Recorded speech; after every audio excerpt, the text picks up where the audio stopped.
Magandang umaga po sa atin mga katoto. Ngayon po ako ay may bagong recipe na iaano sa inyo. Ipakikitang luto ng hipon. Ang recipe pong ito ay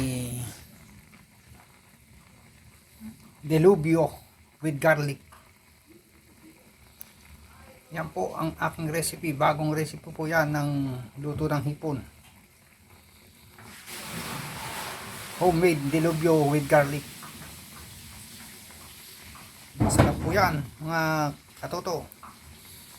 At sinamahan po yan ng mga pampalasa. Yan po ang aking homemade na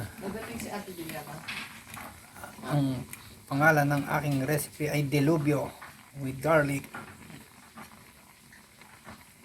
Delubyo sa sarap. Ayan po mga katoto. Yan po ang aking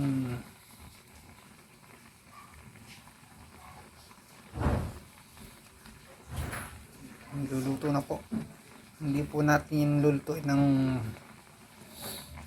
matagal dahil yan ay natigas. Ayan po, luto na po ang aking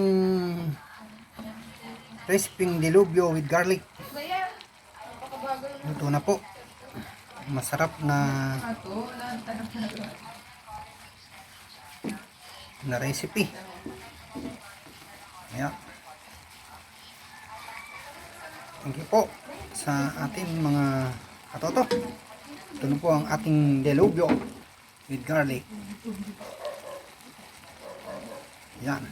Oh, patay na. Yan po tambak na garlic.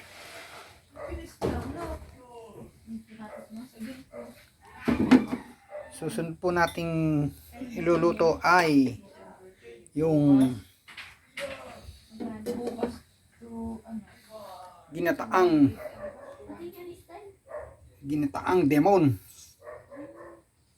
Yan po ang aking niluluto, ginataang demons. Yan po, yung hipon na yan. Yan po ang mga bagong pangalan ng aking mga recipe. Ginataang demons. Thank you.